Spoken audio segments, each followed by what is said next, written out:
Saludos, jueves 1 de marzo, ya pasaron 2 meses del año. Qué horror. 2 meses del año y estamos en lo mismo, tal vez peor. El barranco no tiene final, ¿verdad, Egle?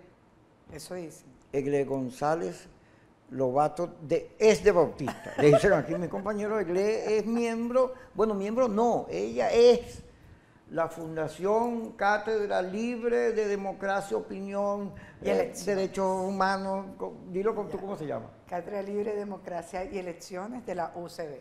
Egle, además experta electoral, fue miembro del Consejo Nacional Electoral y estuvo, cuando la Asamblea estaba buscando los 2 puestos que faltaban, ella estuvo en las postuladas y fue una de las que salió mejor en el baremo, de manera que conoce mucho el tema electoral. Y hoy, que la señora presidenta del CNE, Tibisay, ha dicho que se posterga la fecha para el 20 de mayo, pues es muy útil para discutir todo lo que significa esto. Porque este es un debate interesante, porque es crucial, a mi juicio, de las conclusiones que se saquen sobre el proceso que viene, es decir, de quienes participan o no, pues va a depender mucho el futuro de Venezuela. No estamos frente a una elección común, es una cosa muy clave. Jesús Seguía declaraba hoy, presidente de Atincor, que este cambio de fecha es una manguangua para la oposición. Si la oposición no la aprovecha, estaría desperdiciando una oportunidad. Y Luis Brito García, yo lo he citado, que es chavista, que es revolucionario, que es un intelectual de los más prestigiosos, o yo creo que uno de los pocos que le queda ya al gobierno, ha dicho que si hubiese una elección normal, la ganaría siempre la oposición, y todo el mundo lo ha dicho.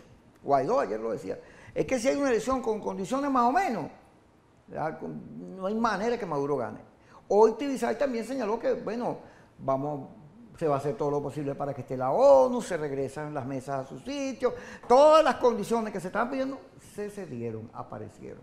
De manera que el gobierno ni tonto ni perezoso está jugando a que la elección no sea deslegitimada por los países solidarios con Venezuela, que de ir nada más que Henry Falcón, pues no estando allí el G4 de la mesa, pues esa elección podría ser calificada de legítima. Pero el gobierno está jugando a que eso no ocurra.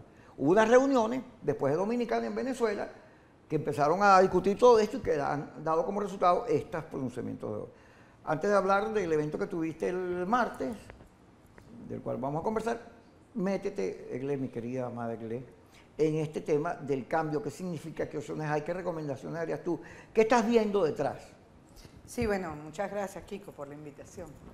Fíjate, vamos a ubicarnos. El acuerdo, el día de hoy ha sido muy importante, trascendente en la elección más significativa para el país.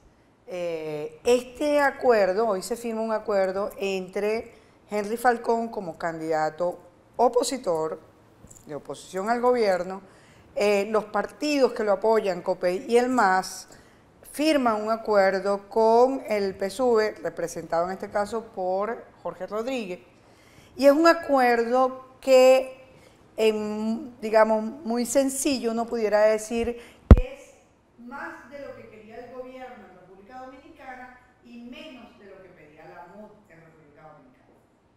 Es decir, es un acuerdo que está elaborado en un contexto de unas condiciones electorales que no se lograron poner de acuerdo. Vamos a recordar que primero hubo una presentación de un acuerdo por los cancilleres amigos que estaban presentes, luego ese acuerdo se lo lleva la oposición, representada por el G4, salvo Voluntad Popular que al final se retira, le hace observaciones, lo presenta, viene el gobierno, también se llevan de los cancilleres, le hace observaciones, lo presenta y ninguno de ellos se ponen de acuerdo con el que termina, digamos, modificando. Eso generó pues algo muy complicado porque paralelamente el gobierno unilateralmente lanza la convocatoria a las elecciones el 22 de abril y eso generó pues un impasse irresoluble en ese momento. La candidatura de Henry Falcón, que hasta ayer eran las postulaciones, que solamente estaba Henry Falcón y unos candidatos que no tienen, digamos, la relevancia en el sentido que no se presentaban a la MUD, porque recuerden que Henry Falcón no representa a la MUD propiamente, la MUD no está participando, pero formó parte de esa coalición en el 2015 con la parlamentaria. Entonces, en este acuerdo que se presenta hoy, hay unos, digamos, unos ítems, por ejemplo, se abre el registro electoral en el exterior, se abre se extiende las postulaciones hasta mañana, la fecha queda para el 20 de mayo, observación de la ONU antes, durante el acto de votación y después del acto, previa reunión que van a tener con ustedes en cualquier momento. Tienen además un acuerdo sobre las auditorías de la plataforma tecnológica, tienen un control sobre los puntos rojos. Es decir, es un acuerdo que en el momento en que se estaba discutiendo en la República Dominicana, esto era ese contexto en que se estaba realizando. ¿En qué no hay acuerdo acá? ¿Qué no dice este acuerdo? No se habla nada de los partidos políticos cancelados, no se habla nada de los candidatos inhabilitados. Es decir, por eso digo, es más de lo que el gobierno quería y menos de lo que la MUD quería. Pero en todo caso... Pero, fíjate, está claro que el gobierno quiere ir a la elección sin correr riesgo. La estrategia del gobierno siempre ha sido que la gente no vote y dividir a la oposición. Yo estoy seguro que la señora María Corina, Ledesma, etcétera, van a decir que ellos no van a esa elección porque esto es una trampa. Aún cuando movieron la fecha, hay tantas esas condiciones que hay. Y con eso está contando el gobierno. Hoy, fíjate, visitan a Leopoldo López, meten unos periodistas presos, mi solidaridad con todos ellos, otra vez para usar la voluntad popular. Tú sabes, cuando los está preso, que tú empiezas para no darle, bueno, igualito. Para que voluntad no vaya. Está en duda si primero justicia va a ir o no al proceso. Aunque en la cambio de fecha, la intervención de Capriles es clave. Ellos participaron. Pero como ellos tienen una crisis interna, hay que ver para dónde se va a inclinar la balanza. Pero el gobierno está contando con que primero justicia, BP y el radicalismo no vaya. Es decir, con mayores posibilidades. Lo que está aspirando es que AD y Nuevo Tiempo vayan al proceso, ya sea por primarias o por un acuerdo, y tengamos 3 candidatos. Es decir, un buen escenario, es un buen escenario para el gobierno, porque al final de cuentas, si no hay unidad no habría victoria. Ahora, lo que sí es cierto es que hay un avance en cuanto a las condiciones, porque todas esas condiciones no las tuvimos ni en gobernadores ni alcaldes. Sí,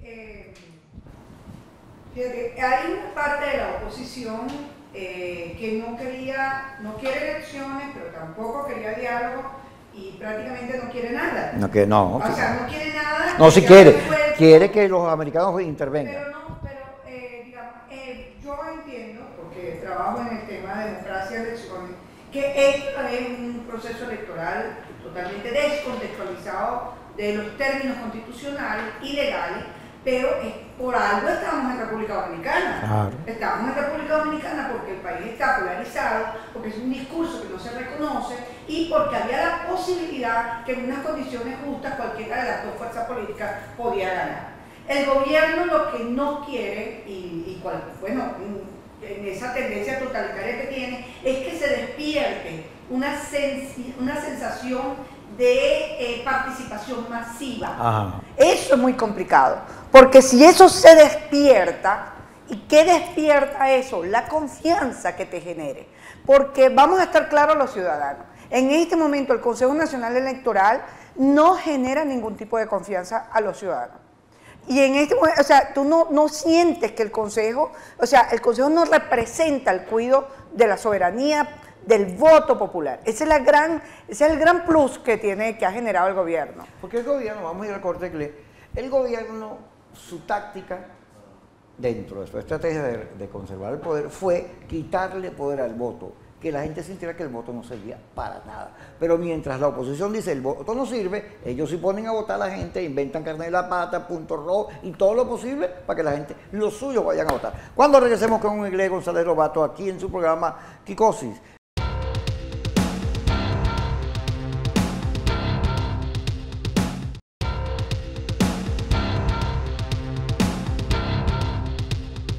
Seguimos aquí con Iglesias González Lobato. ¿Cómo es Lobato González? Iglesias González Lobato. Yo te estoy poniendo nerviosa hoy, Kiko, sí, yo creo. Si yo creo. Tú sabes que dejaron la cámara abierta cuando estamos en el corte. Y Dios mío. No, yo creo. Gonzalo Lobato, que como yo les dije, ella dirige la cátedra de democracia del UCB, es miembro del CNE y en términos, se podría decir que tú eres una experta electoral. No, eso no te queda mal. No, bueno, si me he dedicado los últimos 20 años a la parte electoral. Volvamos, fíjate, yo estoy diciendo, Egle, que cuando la mesa en las elecciones de gobernadores dice hay fraude, cometió un error gravísimo. Porque cuando vimos las cifras de la elección de gobernadores, faltaban 2 millones y pico de votos. Entre los 7 millones y medio que se habían sacado en la elección de la Asamblea Nacional y la de gobernadores, faltaban unos votos que no se explican en el fraude. No es solo cuestión de fraude. Un problema que tienen las redes es que las redes no te permiten ver la realidad completa, sino el pedacito que a ti te interesa. Pero hay que ver la realidad completa, sobre todo en política. Entonces, decir que hay fraude sin decir por qué la MUP perdió 3 millones de votos es incompleto. Eso no es la verdad completa. Eso es una media verdad. Porque tienes que explicar que la gente se fue, que hubo abstención, que hubo fallas en el aparato electoral. Acuérdate que Eucari dijo que le faltaron 30% de testigos. Y en la elección en general, la de gobernador, faltaron 40% de testigos. Y si tú no tienes testigos, te clavan, te meten unos votos tramposos. Pero además hubo un problema de la política, que es que el discurso de la MUP, durante el año que estuvo en la Asamblea, fue un discurso absolutamente político. Si las condiciones, la institucionalidad, el desacato y los pobres y la crisis no aparecieron por ningún lado. De manera que eso que se logró en la elección de la Asamblea Nacional, que es contactar, servirles de puente y representantes de la molestia popular, no pasó así en la de gobernadores. Ahora, si nos limitamos única y exclusivamente a hablar de condiciones, ¿dónde queda la crisis?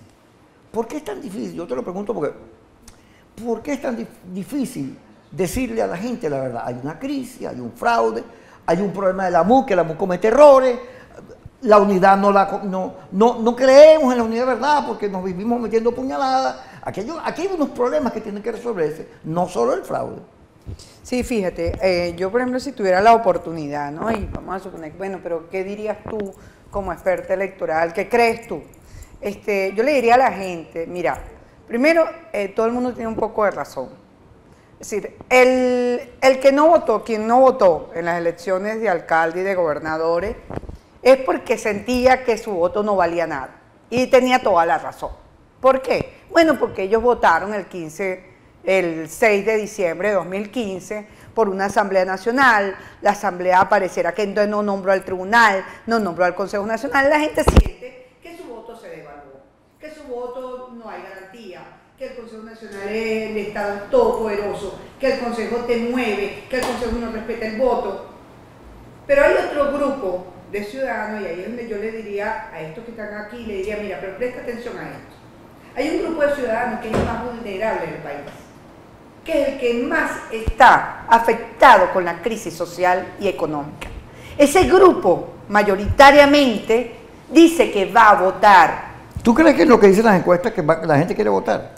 Hay un grupo mayoritario que dice que va a votar, solo que ese grupo se vincula con el oficialismo. Entonces la gente dice, ay, es que va a votar por Maduro. Yo la verdad que le diría, no, espérate un momentico. Esa gente no hace el razonamiento que estás haciendo tú de las condiciones electorales, de la comunidad internacional. Esa gente lo que está diciendo es, mira, yo estoy harta de que mi chamo no coma, de que yo no tenga con qué pagar. Tal vez para estas personas, para estos electores, el voto puede ser un cambio, la esperanza. Entonces tú vas a decir, tú puedes hacer lo que tú quieras, porque el voto es un derecho, y yo no le voy a decir a nadie tú votas o no votas, pero te voy a decir algo. Es decir, lo único que el gobierno no quiere es que haya un sentimiento masivo de participación. Y yo creo que cuando Henry Falcón, que no soy política, aquí la vida se le conoce a todo el mundo en un 2x3, nunca he militado en ningún partido político, pero cuando él asume participar, hay algo. Estás en un gobierno que está negando a la oposición. Estás en un gobierno que te cancela partidos políticos, que te inhabilita candidatos. ¿Tú qué crees que va a pasar si gana? ¿Te van a reconocer? No, van a abrir un lapso para que se legalicen todo. No, el gobierno pretende que desaparezca la oposición. Por eso es que yo, desde mi patio, la Universidad Central, desde el proyecto de entendimiento, digo, es que no entiendo la abstención, me parece inútil. Porque tú en un gobierno que es de tendencia totalitaria, tú tienes que defender el derecho político y cívico de los ciudadanos. En estos días me preguntaban, ¿quién convocó a los países, a toda esa solidaridad internacional, a desconocer al gobierno si no llega a un acuerdo de la oposición? Esa política que produjo que los Estados Unidos hicieron una gira del secretario, del jefe del Departamento de Estado, y unas declaraciones y la amenaza de sanciones petroleras. O sea, ¿eso es política de la oposición o es política de los norteamericanos? Permíteme disentir de ti en algo. Es que yo no creo que la comunidad internacional no dijo eso. La comunidad internacional no dijo, mira, venezolanos, no voten, dejen solo a Maduro, quédense en sus casas, después a llorar para el Valle del 23. Eso no lo dijo. Lo que dijo la comunidad internacional es, mire, señor, usted se está pareciendo más a un gobierno totalitario que a un gobierno democrático. Nosotros vamos a acompañar a sus ciudadanos en la lucha por los derechos políticos. Usted cada vez más está cercenando las libertades. En ningún momento yo no entiendo de dónde, o sea, yo creo que el grupo, digamos, que está en desacuerdo con todo, que le voy a prestar poca atención, por cierto, pero puede interpretar eso como quiera. Es que lo puede interpretar como quiera. Yo lo interpreto así. Yo creo que la comunidad internacional extrema esfuerzo porque necesitan la gobernabilidad internacional. O sea, Venezuela no se puede convertir en un riesgo para el progreso de la región. Nosotros tenemos 6, 7 elecciones en América Latina. Es decir, Venezuela no puede, por eso es que la escalada de las sanciones es tan importante que el gobierno empieza a ceder en las condiciones electorales. Aquí hablando como lo loco. Estaba oyendo en las redes una gente que decía que el triunfo de Petro en Colombia significaba el triunfo del madurismo, el acceso a la izquierda y que era un plan y no sé qué cosa. Y ya empezaron a tejer unas cosas ahí medio torcidas, medio raras, que son mentiras, porque es verdad. Petro significa una cosa muy distinta a Maduro. Basta con enterarse un poco de lo que ocurre en Colombia para ver que eso es así. Pero en todo caso, pareciera que hay gente que quiere convertir el asunto de Venezuela en un asunto de la geopolítica y en un asunto de los venezolanos, donde sea la geopolítica la que decida, es decir, el Departamento de Estado, la OEA, todo el mundo, la ONU, menos los venezolanos. Cosa que me parece insólita, porque si algo ayuda a Maduro, porque el único discurso que al final tiene Maduro es el antiimperialismo. Y si algo ayuda a Maduro, es que tú le digas a los gringos, vengan, métase para acá, porque él y la Fuerza Armada dice, ahí está, están viendo. Esos tipos no quieren a Venezuela. De eso vamos a hablar cuando regresemos. Vamos al corte y ya regresamos con todos ustedes.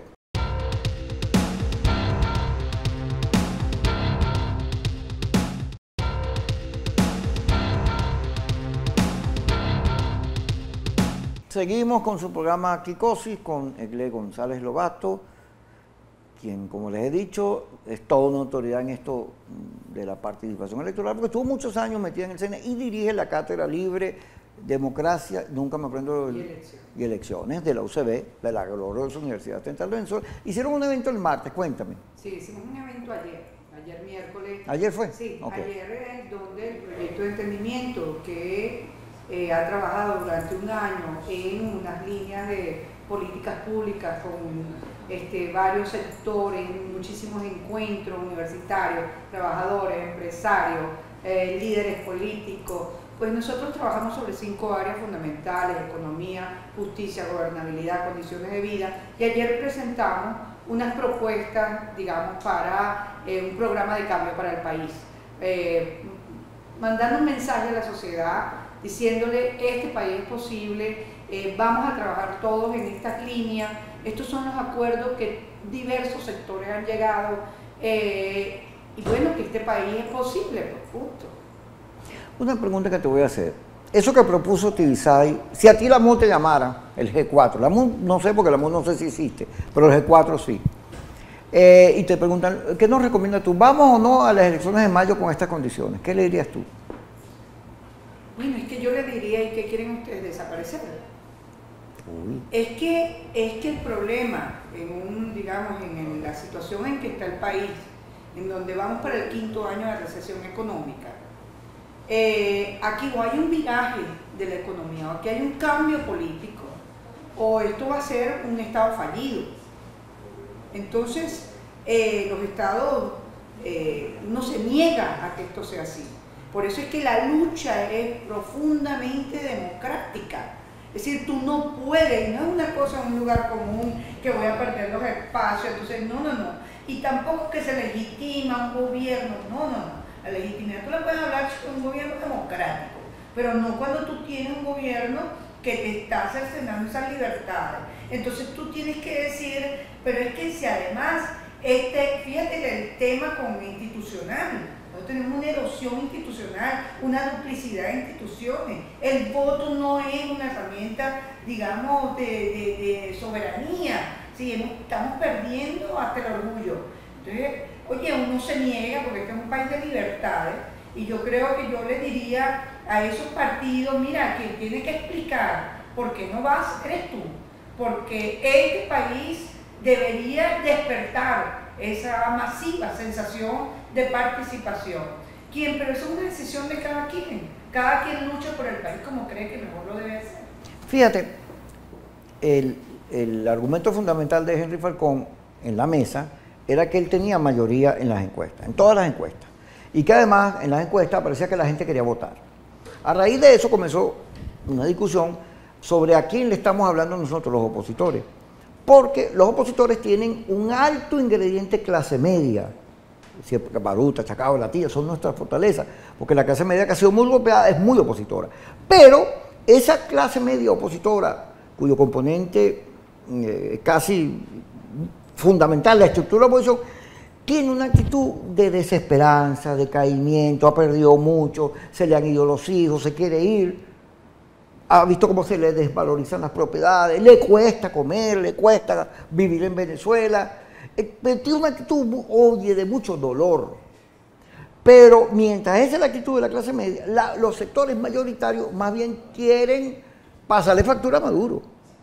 O sea, ven la elección como la posibilidad de quitarse Maduro de encima.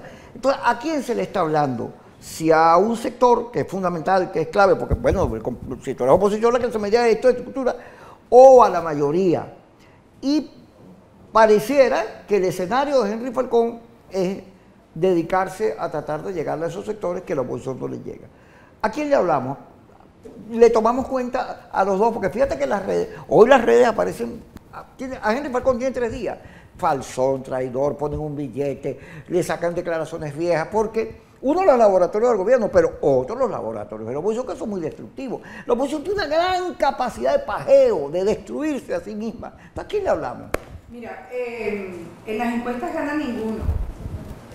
Ningún candidato para la sociedad venezolana es bueno. En este momento es bueno. Pero Lorenzo Mendoza sí era.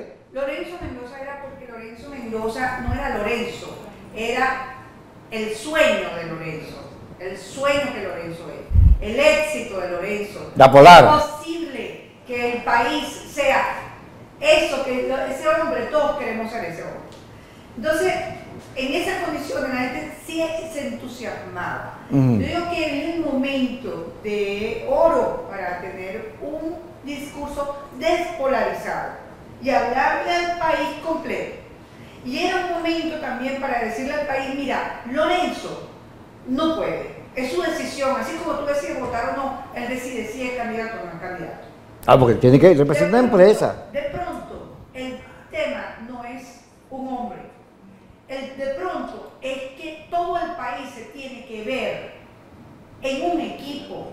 Ahí tenía que estar todos los líderes de oposición. Ahí tenía que estar Falcón, tenía que estar Ramos Alú, tenía que estar Capriles, tenía que estar Leopoldo, tenían que estar todos, hasta María Corina. Es decir, el momento del país reclama un equipo de recuperación nacional. Entonces, cuando Falcón habla, el plus de Falcón, lo bueno de Falcón, que Falcón dice, la única posibilidad de ganarle al gobierno es que haya un quiebre dentro del gobierno. Y eso lo puede capitalizar Falcón, porque Falcón viene de allí. Entonces Falcón sí puede decir, puede que tú digas, yo no voy a votar por Maduro, pero tampoco le voy a dar voto a Capriles. Pero de pronto la gente sí, pero Henry tiene otras limitaciones, Falcón. Que es que de pronto no le llega a una clase media que dice, es que tú estás con el gobierno. Sí, tenía que haber, imagínate, Kiko, esa fotografía de todos los candidatos. Es decir, señores, es la oportunidad de la recuperación nacional. Y aquí nos dejamos de tonterías. Y aquí va a quedar de presidente el que ustedes decidan, en el tiempo que sea.